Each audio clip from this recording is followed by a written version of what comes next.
So, say the gaming one fatalities with another one that this one's on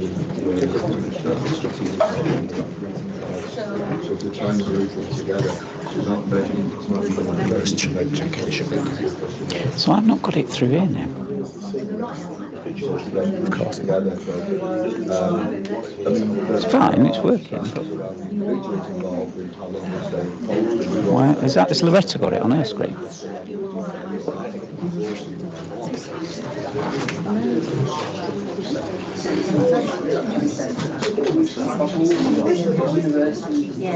Well, KTPs are a pretty big thing to control, by the way. This is what we have to do. I can cope with it, it doesn't matter. This is the form you have to fill in. This is the implementation process you have to follow. Innovate UK funding. So that's pretty wiggle room. Doesn't matter, it's fine. We'll roll with it. No, you're alright. I can cope with it, it's fine. Not a problem.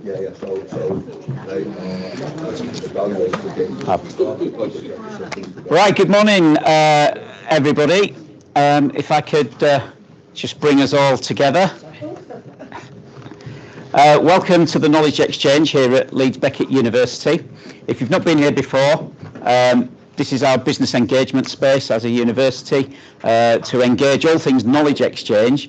And if you're wondering what that is, you'll find out in the next hour with our external business community and our external stakeholders. So I don't want to say any more about that for now because it will spoil the fun of the presentation.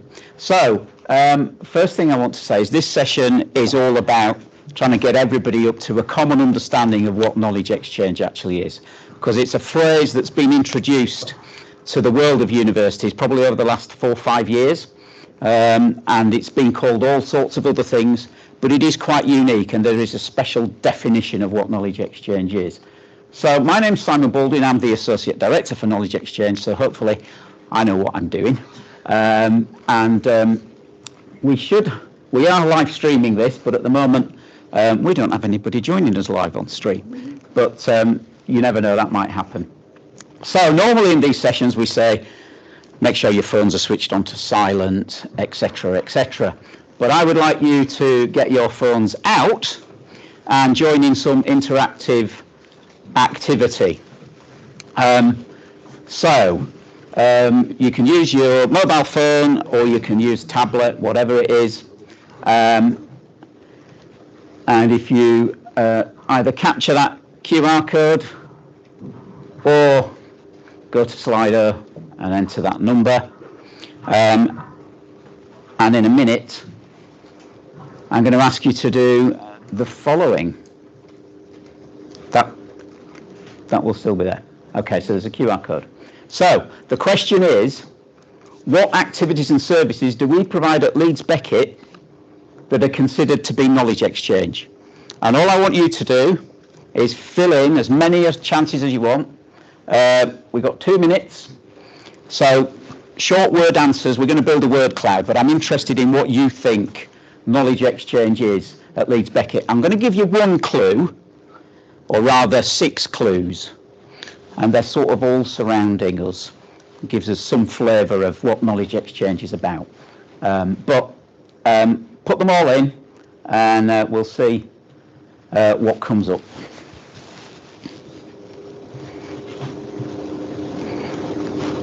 We did have some interactive voting music at this time, but the system's not quite worked.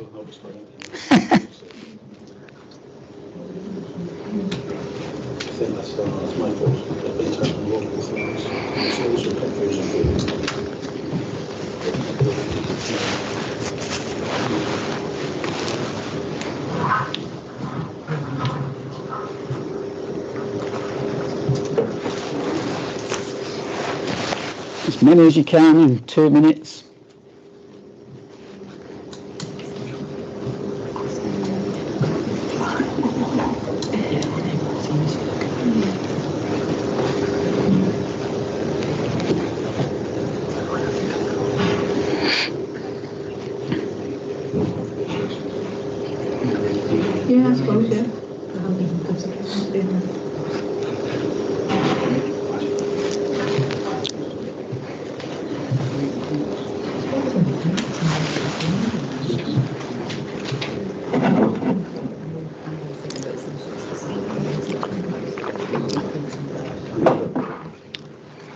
Okay, can still see people typing away, so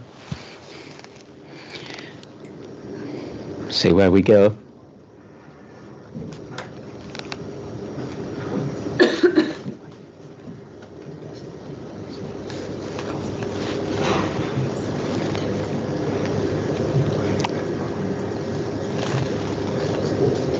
Right, I'm going to share the screen. You can carry on typing. Let's see what we've got. Okay. Right. So we've got the biggest boxes we've got there, consultancy and research. We've got partnerships, KTP and KTPs, by the time you add those two together, probably as big as the others. CPD, public engagement, business support, training degree apprentices, listening, it's an interesting one. Co-production, engagement with industry, DBA, alcohol. It's a bit early for that, isn't it? I don't know. I'd love to know who put that in. Alcohol, right. What else have we got down there? Oh, coffee shop. Okay, we can link the coffee shop with alcohol. Yep. Great. So, incubation as well down there, professional education, business networks. So, that's a really good capturing of some of the things which are considered knowledge exchange. And I suppose the point I want to get over right at the start is this field is massive. And we would probably argue that, so there was a staff survey done amongst the research community not long ago, and we asked people, do they know what, or what's one of the things that they'd like to know? They said, we don't know what knowledge exchange is. But I would probably argue that every single member of academic and professional staff in this university is engaged in knowledge exchange, but they probably don't recognise it, and they probably don't know how how that is sort of pulled together. So let's move on and look at. Well, let's try to move on. There we go. So Research England, who are our funders in this regard, come up with a definition. And they describe knowledge exchange as the contribution higher education makes to the economy and society. So that's quite a high-level view of what knowledge exchange is from Research England. Go into another definition which is provided by an organisation which is associated with provision of research, and they say it conveys how knowledge and ideas move between the knowledge source and potential users of that knowledge. So if you say knowledge transfer or knowledge exchange, that's just a few more words of saying what knowledge exchange actually is.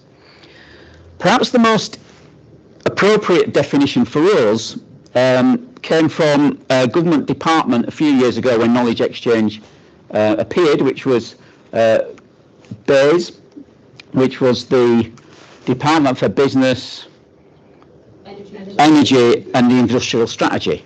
I'll get that right. And they describe knowledge exchange, the process by which knowledge, expertise and skilled people transfer between the research base, i.e. a university, and its user communities to contribute to economic competitiveness, effectiveness of public services and policy and quality of life. In other words, the whole world and everything in it. And I think that really does capture for us what knowledge exchange is in definitions. So, having said all of that, and revisiting what we co-created in terms of the word cloud, I would say we've got a pretty broad idea, but actually you could expand all sorts of things into there. So if you sit on an organisation that influences policy, then that's knowledge exchange. If you're sharing your expertise as some sort of industry expert or academic expert with the outside world, then again, that's knowledge exchange. So we do loads of this at Leeds Beckett, absolutely tons. Officially, it's captured in several ways, and what I want to show you is the progress that we've been making over, well, certainly since I've been involved over too many years, but a number of decades around what we do in this space. So all of our income from research and enterprise currently is in scope of knowledge exchange. In the last year that we've got data available, which is 21-22, that was £23 million and a further £3.5 million from degree apprenticeships. So a total of £26 million worth of income generated directly from knowledge exchange activities.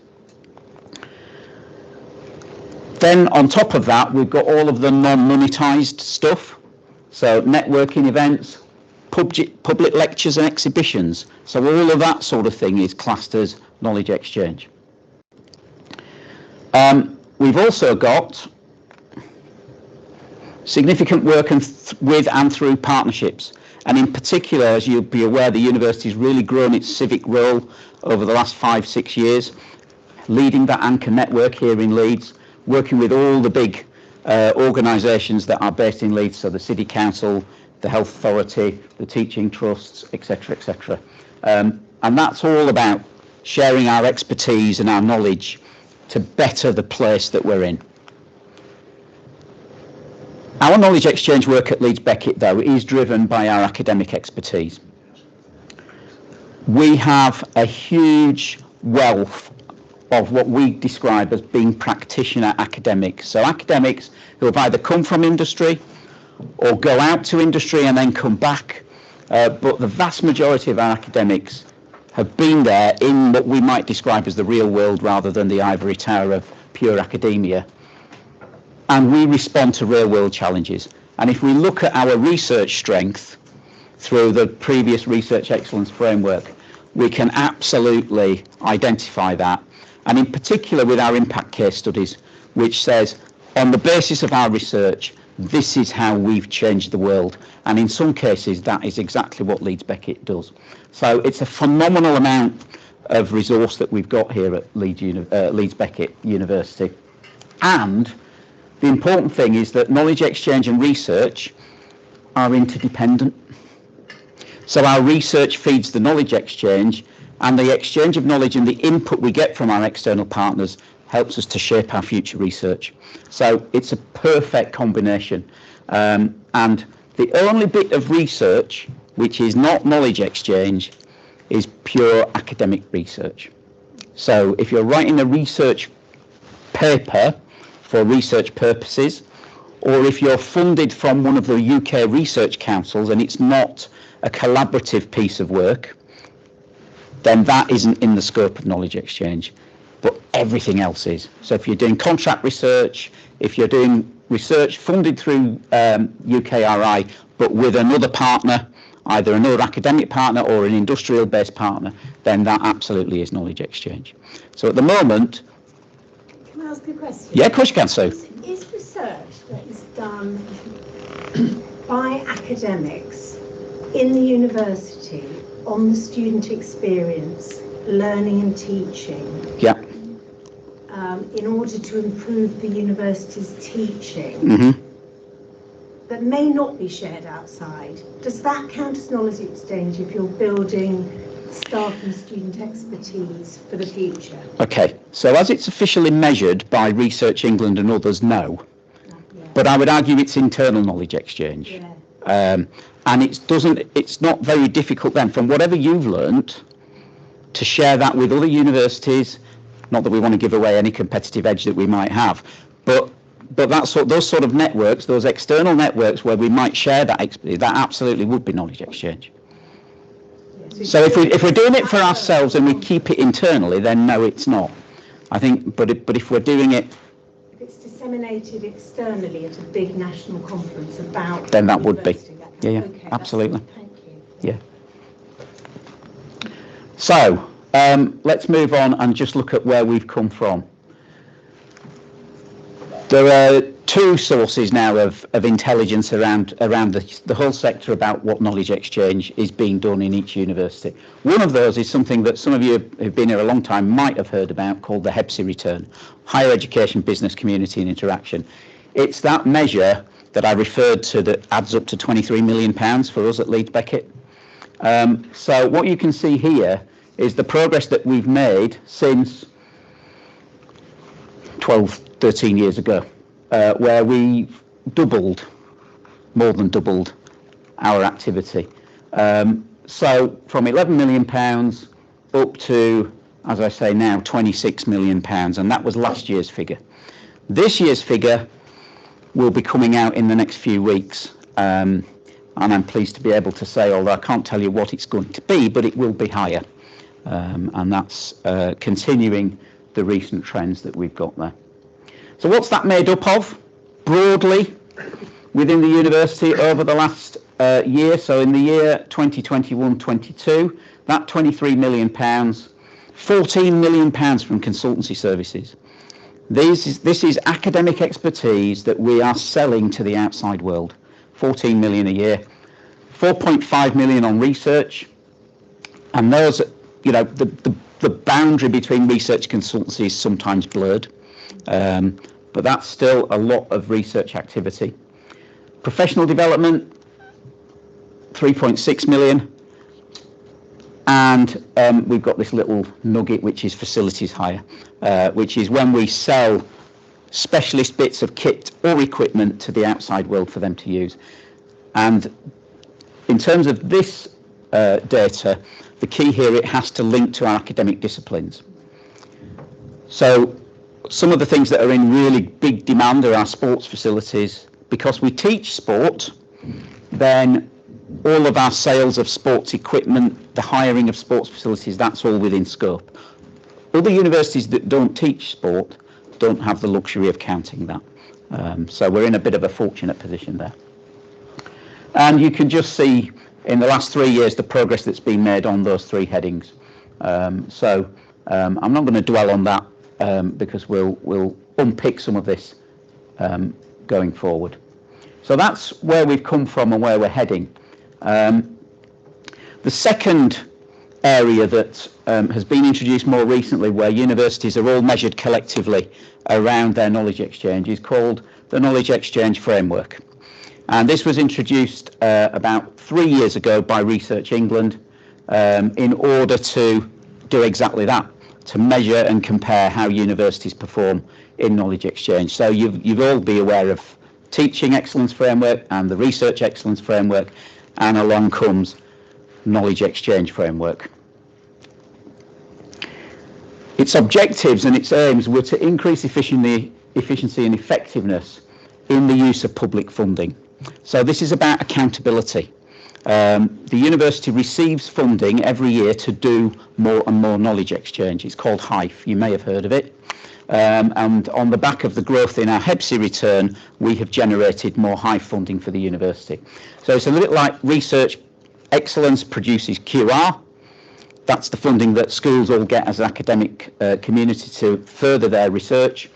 And knowledge exchange funding comes in to support universities to do more knowledge exchange. And we have to write a plan every few years to say this is what we're going to use that funding for.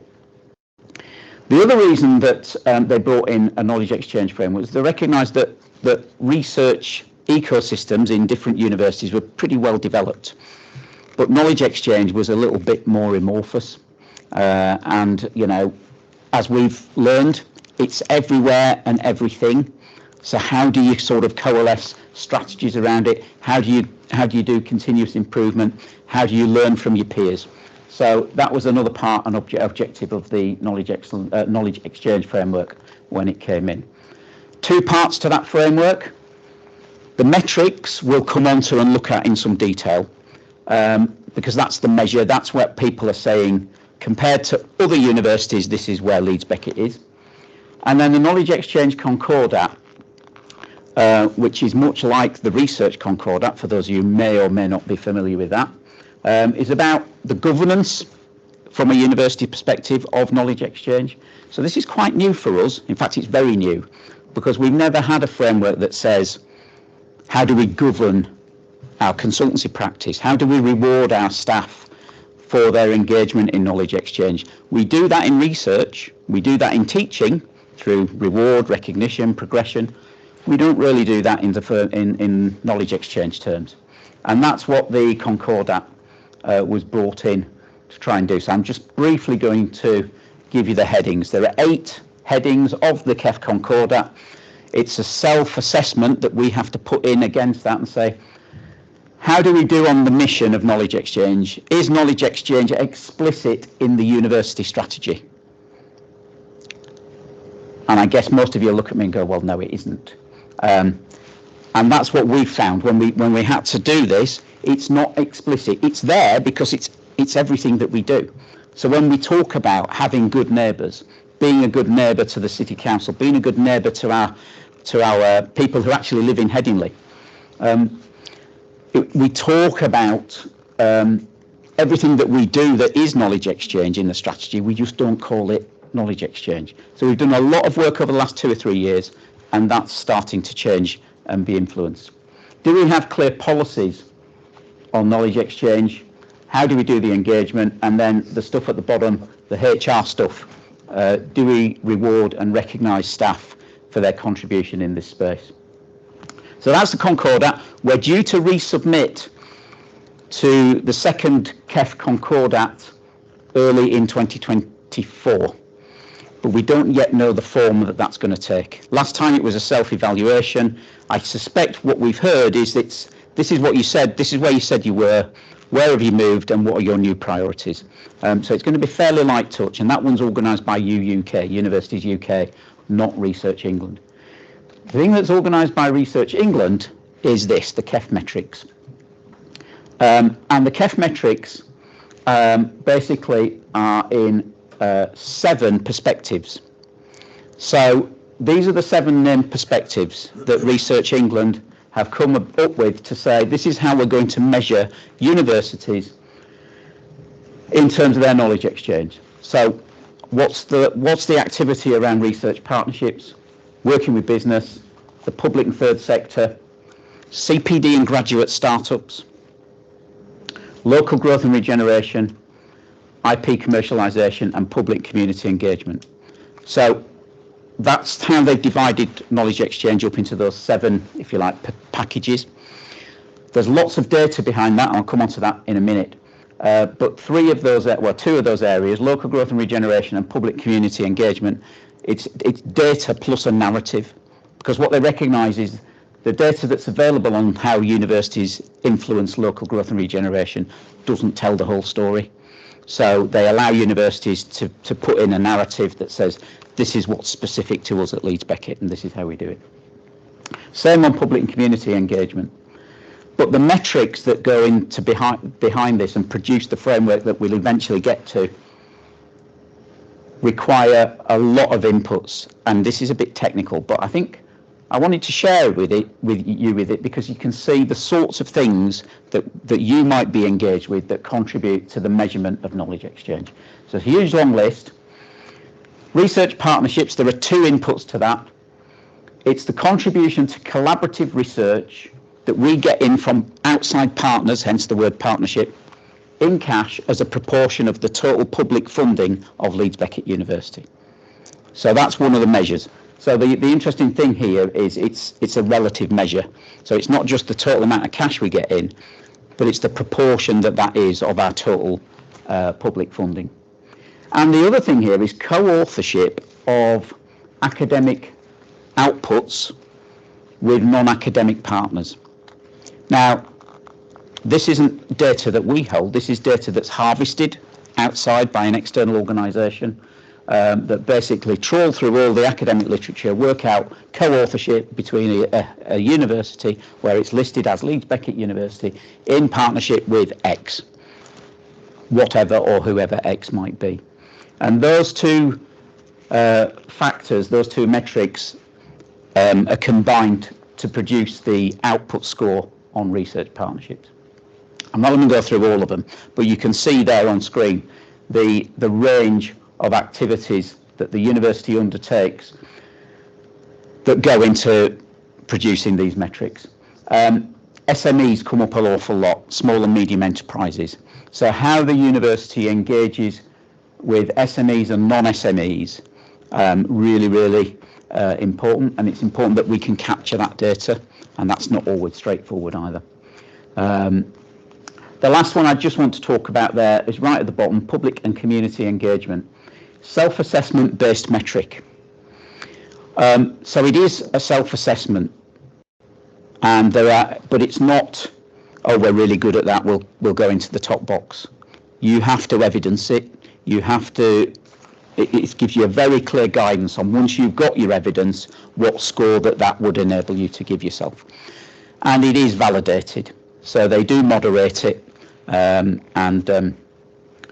it's an interesting process to go through for a university the size of Leeds Beckett, trying to pull together public and community engagement. I mean, I'm guessing that everybody in this room does some of that. So you multiply that by the 900 academics and the rest of the support staff, of which a lot of our professional support staff will be engaged in some of this activity. It's a huge thing to have to try and pull together.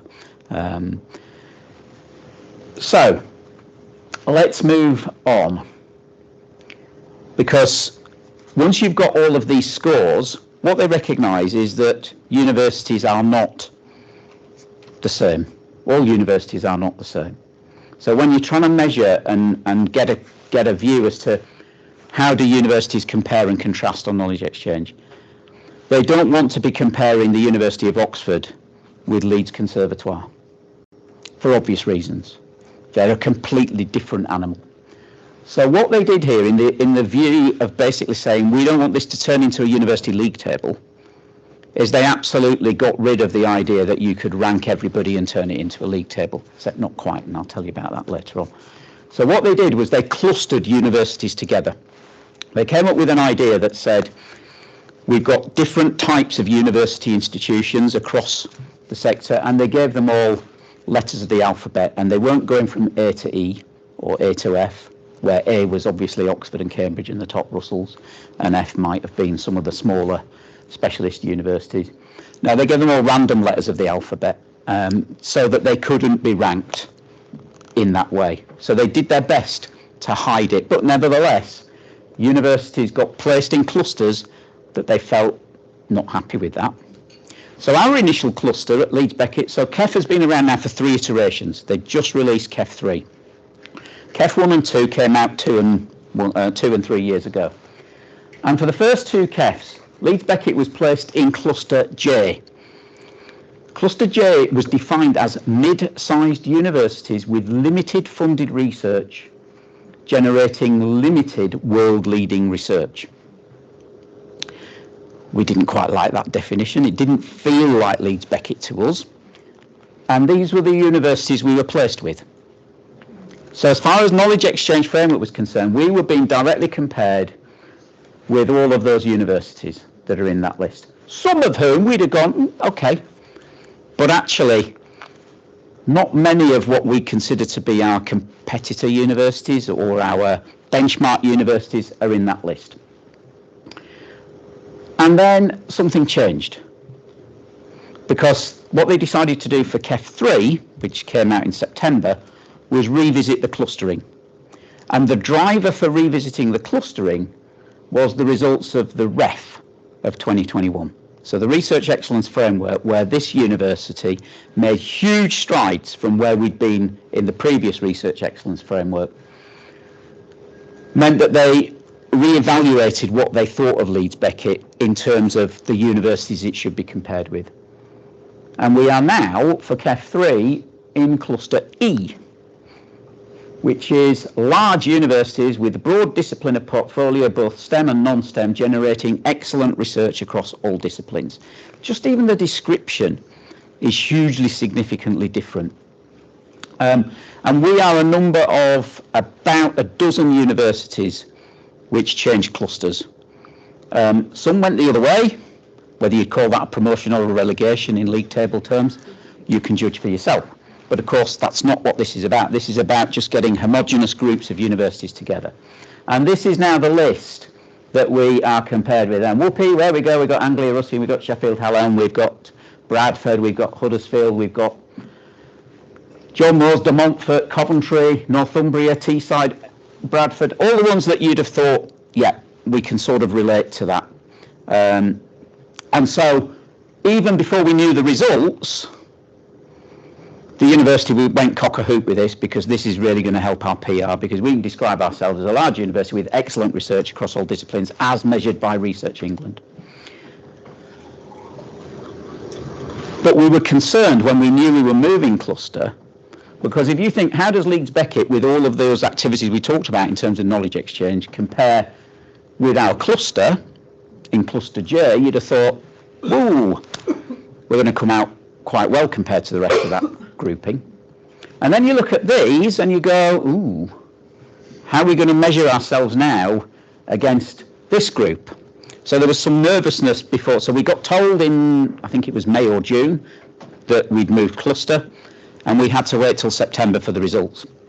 So we were gearing our PR, well, you know, this doesn't look quite as good because we've moved cluster and we're now being compared to world-leading research institutions. So I might have given you a hint there. But what I want you to do now is to think about everything I've told you. We're going to have a little quiz, and we'll find out exactly where we think we are on each of these measures. So, get your phones out again, and what we want you to do, first of all, is this. Hoping this one's going to work. There we go.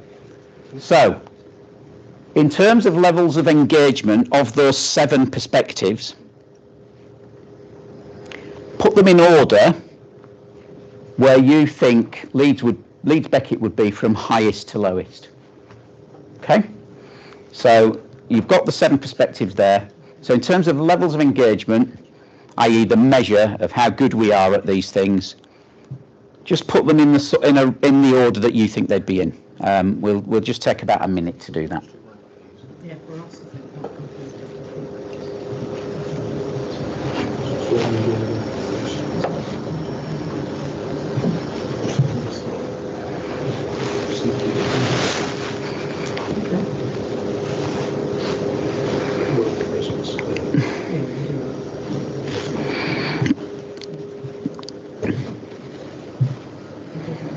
There's no right or wrong answers to this.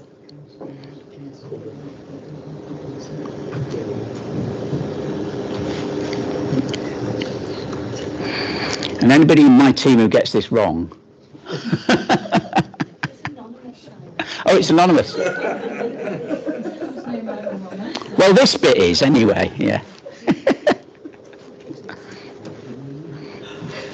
How are we doing? We've got 7 in, 8 in.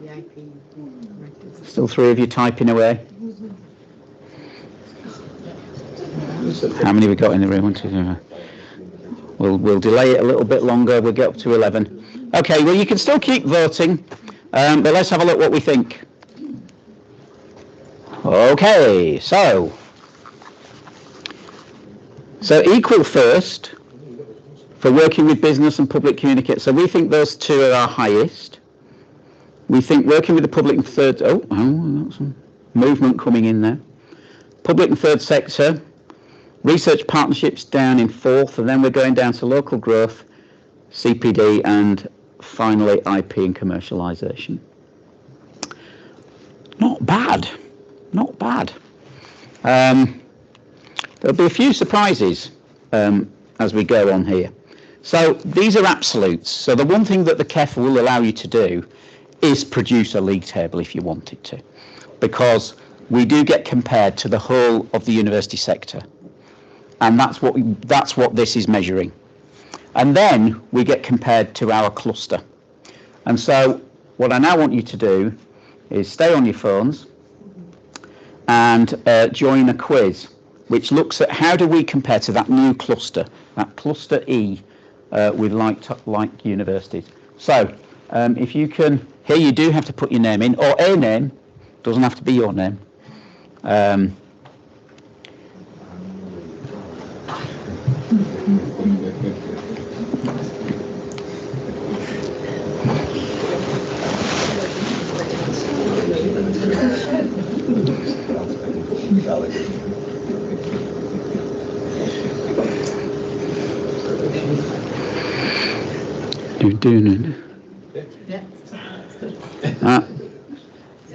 I noticed Claire Muir's joined us online, so Claire, I want to see your name up there, come on.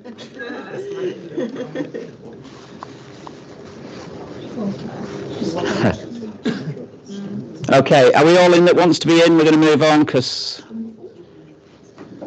So, we've got 7 questions. It's the same question for each perspective. So, on the perspective of research partnerships, how is Leeds Beckett ranked compared to our cluster? So, do we do higher engagement than our cluster average, the same or lower?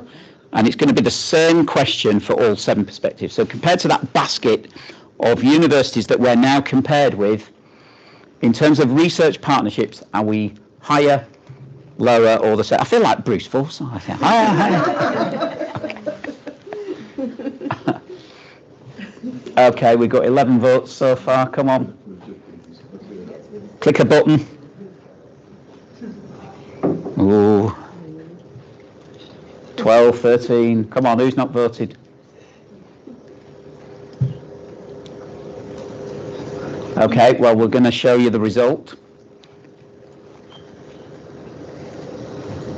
Okay, so we've got 62% think we are higher than the average, 31 the same, and 8% lower. And the correct answer is we are higher than the cluster average for research partnerships.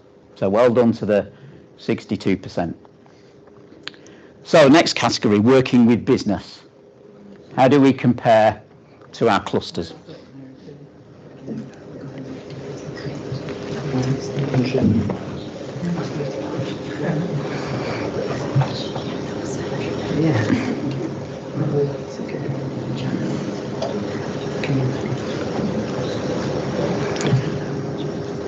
Okay, and we'll go and have a look at what we've got.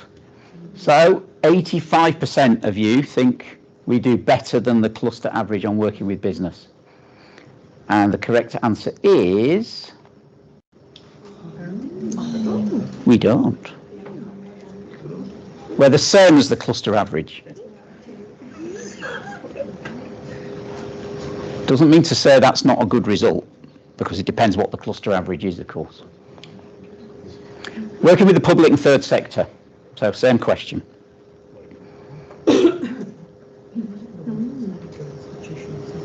So that is not working with the public, it's working with the public sector and all the voluntary sector.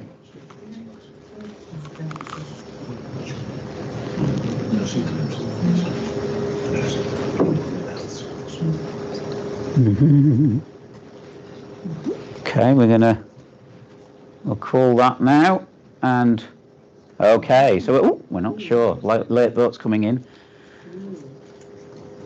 38% think we're the same, 31% think we're lower than the cluster average, and 31 higher. The correct answer is we are higher. And if there was a category that said significantly higher, then we'd have been in that one. So we'll see that in a few minutes.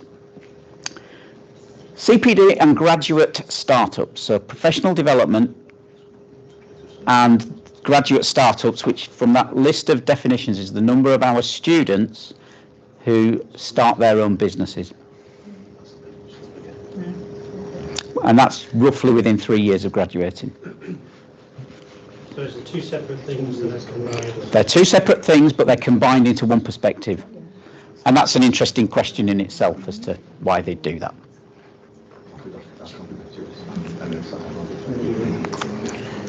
Okay, so we've gone about the same, or a third of you have gone for lower, and the correct answer is we are lower than the cluster average for this perspective.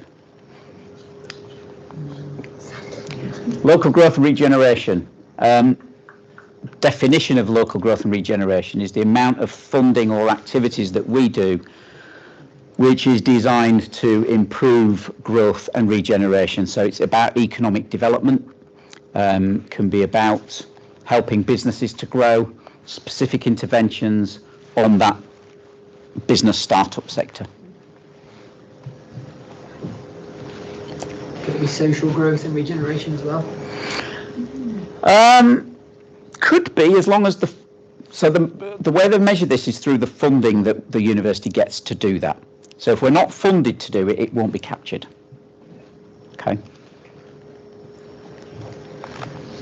Okay, so we've gone 54% the same, and the answer is we are lower, but there'll be some reasons for that, and I'll come on to that in the final bit of the presentation. IP and commercialisation. So this is the intellectual property that all of our academic community generates, and that we then turn into commercial activity through either licensing intellectual property, selling intellectual property, or working with an external partner to commercialise that activity. Okay, 85% lower. I wonder why you've put that. There we go, correct. To what extent it's actually lower and significantly lower, we'll find out very soon. And then finally, public and community engagement. So remember, this is the self-assessment. So all of these universities assess themselves on their levels of community and public engagement. And the assessment was around things like, is it joined up? Is it strategic? How do you know it's doing the job it's meant to be doing? Do you continually learn and improve it? Those are the questions that form that self-evaluation. Okay. So we think we're higher or the same, and nobody thinks we're lower. Interesting. And the correct answer is we are the same as the cluster average for public community engagement. But when you think about those universities that are in there, they are the majority of post-92 big universities. So the fact that we come out on a par with those is not a bad thing. Okay, so who? Oh, Fran. Look at that. Wow. There you go. You should have a nice celebration little dance on your phone now. Great. Well, thank you for everybody participating in that. I hope you found that helpful. So let's have a look at the detail of that. So this is what KEF3 looks like in reality. So what they do is they take all the research partnership data and they categorise it into quintiles. So this is the bit where you can compare yourself right across the university sector. So if you are in the bottom quintile, which they describe as having very low levels of engagement, you are in the lowest 20% of universities for research partnerships. And if you're way over on the very high engagement for research partnerships, that's the top quintile. It means that over 80% of universities are you're in the top 20%, if you like. There are 80% universities worse at research partnerships than you. So this is a way in which you can sort of produce a league table ranking in quintiles. So where is Leeds Beckett on research partnerships? And the answer is we're up there at the fourth quintile, which gives us high levels of engagement on research partnerships. And you can see there that the cluster E average is on moderate engagement. So they're at the quintile below. So that means, A, we're good at research partnerships. We're in the 60 to 80%, the top 40% minimum, and we are better than the cluster average that we've been placed in. So let's now move on to working with business, and we are again ranked at exactly the same place for working with business, which is high levels of engagement. So these are important labels. So we're seeing we've got high levels of engagement with research partnerships, high levels of engagement with working with business, and here we're ranked bang on the cluster E average. So the average for all of those universities in our cluster is that they are also doing really well on working with business. Next one, working with the public and third sector, bang! That's our top performing category.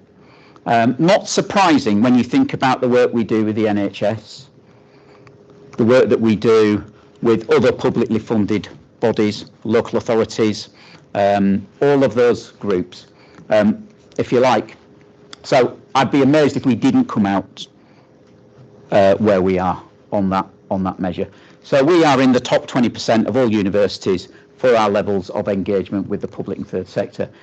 And the cluster average is nowhere near that. The cluster average is at the third quintile, which is somewhere between 40 and 60% of universities.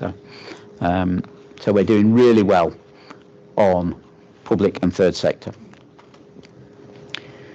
CPD and graduate startups, you quite correctly all thought we might be lower, but how much lower? Not a lot. So we are in the moderate engagement for this, so it's not a bad ranking, doesn't sound bad, and our cluster is at high levels of engagement, and that's probably due to data, because we haven't been collecting our data on graduate startups systematically for about 6-7 years. We've just started to work with our employability team to make sure we get better data, and indeed you'll see the improvement that we've made just in 1 year on KEF when we compare KEF 2 to 3. So that's good.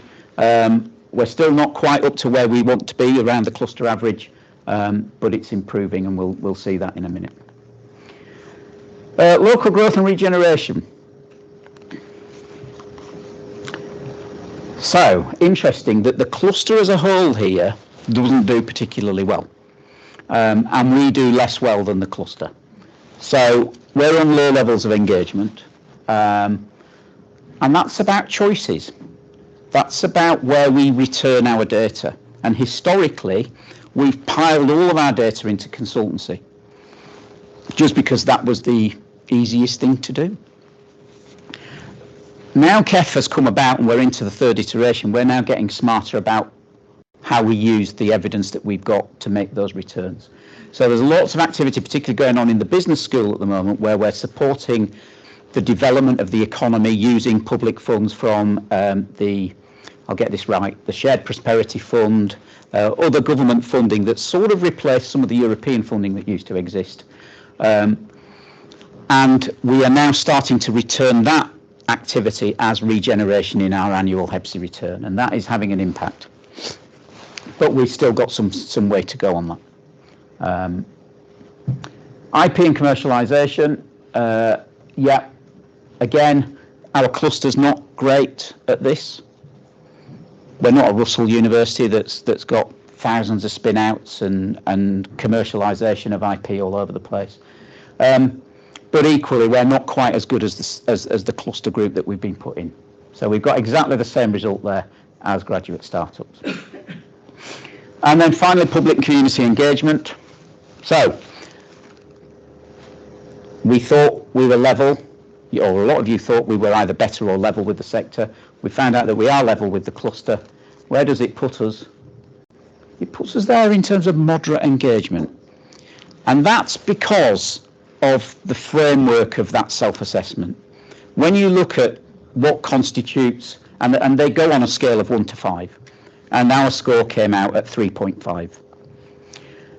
And when you look at it, there was just no way we could justify a score of 4, because it meant that we had to be really joined up and really strategic about our public community engagement.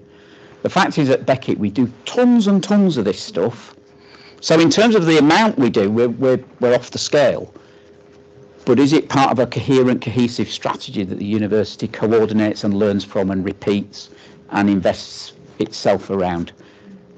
And when we looked at the evidence for that, it just wasn't there. So that's work that the university is doing over the next 2 or 3 years, because it's one of our KPIs.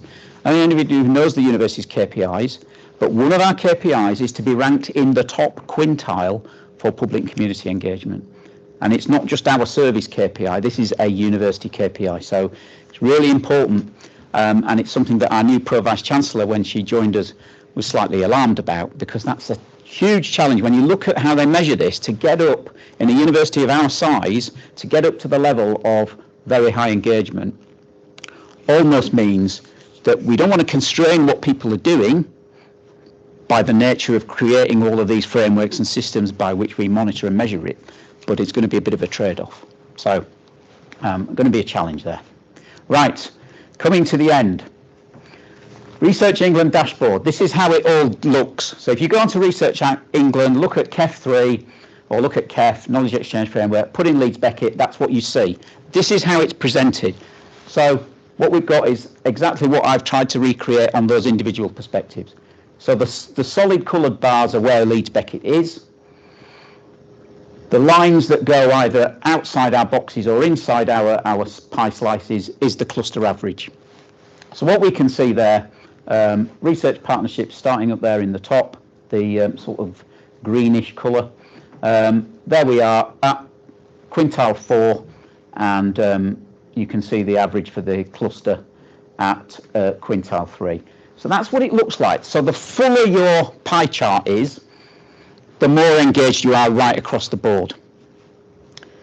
So what we thought was interesting is that's how we come out on KEF3, which actually we were really pleased with, because we were concerned, as I said, the fact that we'd been promoted to our new cluster, that we might actually come out much worse than our cluster average. In fact, if we look at where we've moved in the last year, overall, we've come out much stronger, which is a great result for us as a university. So KEF3 is over there on the, I'll always get my left and right, it's the wrong way around, but we'll go for left. Am I right? Am I right? It's on the left.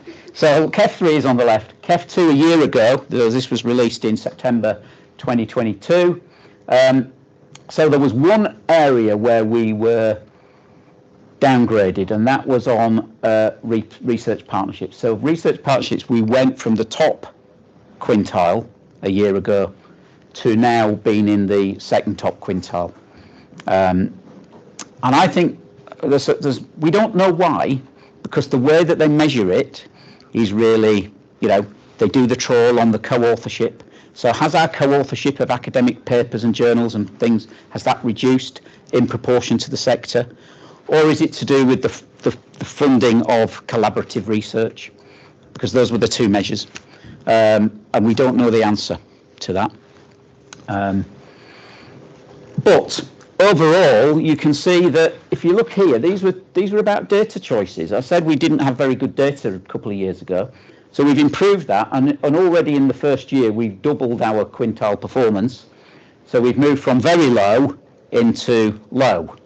Still not great, but it's a big improvement. And you can see these gaps that we had in our old cluster. So despite the fact we thought that cluster J was an easy win for us, we were 2 quintiles behind in a number of these areas, particularly around CPD, local growth and regeneration. For a university like Beckett to say we're 2 quintiles below where the cluster average was of those smaller universities was a little bit, don't quite make sense of that. So now we're a much more rounded performer. KEF was brought in to allow external eyes to look at the university sector and say, if I want to work with a university and I'm a business, which universities are good at it? That was the concept behind KEF. The reality is, nobody does that. The only people, and I might get shot down here, who look at KEF are universities themselves. That's not a bad thing, because it's about self-learning and evaluating and improving. But we engage with literally hundreds, and if not thousands, of businesses and external organisations, and I cannot say that I know anyone who has said, oh yeah, I had a look at the KEF framework and saw that you're really good at this sort of thing. So it's become a very insular looking thing for the sector. But nevertheless, it's important, because what they're going to do within the next 3-4 years is move the way in which we get the funding for our knowledge exchange away from purely based on our HEPSI return to actually what the KEF is saying. And that's why we're putting some important emphasis on making sure our data gives us the best possible results in KEF.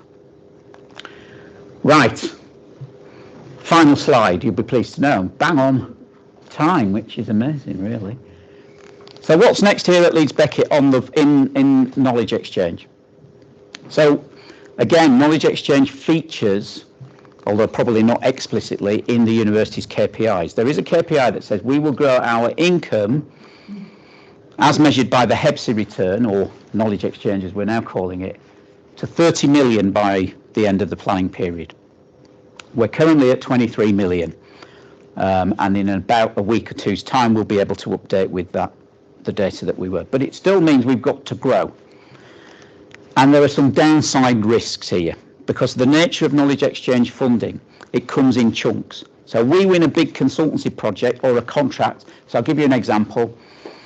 In the School of Sport, in Carnegie Great Outdoors, they've had a contract that's run for years with called Battleback. Some of you may be aware of it, about supporting injured service personnel to get back into society. It's been worth millions to us, over £1 million a year. That contract's ending, as are a number of potential chunky contracts. So it's not just about adding to what we've got and assuming that what we've got is still going to be there. We've got to do a lot of replacement work. As a contract comes to an end, it needs replacing before you can start moving back up that table. So there's some big challenges ahead. And that means that we are starting to engage with schools and services and institutes to look at how do we grow this in a strategic way, in a context where teaching resource is really tight, in the context where academic time is really short, and we're saying we want to do more of this. We've got to work with our schools to make sure that we're doing this in the right way, and that we're growing it in a way that is complementary to the objectives of the school in terms of their research as well as their teaching. We are focusing on developing our talent pipeline here at Leeds Beckett. So the number of our academics who are engaged in some of these research and consultancy projects is not as high as it could be.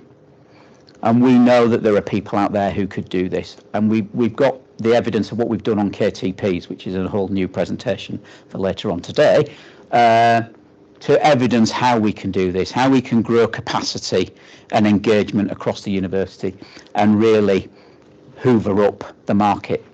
And through that, we're going to be developing an academy for research and knowledge exchange. That's something that's in the pipeline. It's part of what we have to do every year to continue to be able to bid for some research funding called the HR Excellence in Research submission. We're doing that right now.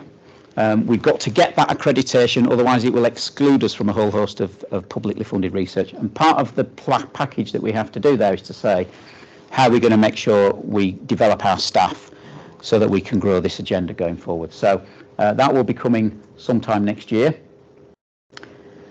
And finally, we've got a whole host of resources here in the Research and Enterprise Service. I've named a few, and if basically there are people in this room who are listed here, so Becky's here, our Knowledge Exchange Manager, Fran's here, Nat's here, Julian Farrell's here, Anne-Marie's here, and I'm here. So we are all here. There's loads of others of us in the service that engage all of these types of activities, but any of us here will help to get you in the right direction. So if you're interested in developing anything that you might think might fit the bill with what we've been talking about, just get in touch with us and we'd be delighted to work with you. And we do have an email address which brings you direct to Becky and the services that we offer here in the Knowledge Exchange if you want to inquire about that. So that's a whistle-stop tour of everything Knowledge Exchange in Leeds Beckett. I'm going to stop there. Well, our time is up, but if there are any questions, more than happy to answer any, and thank you for listening.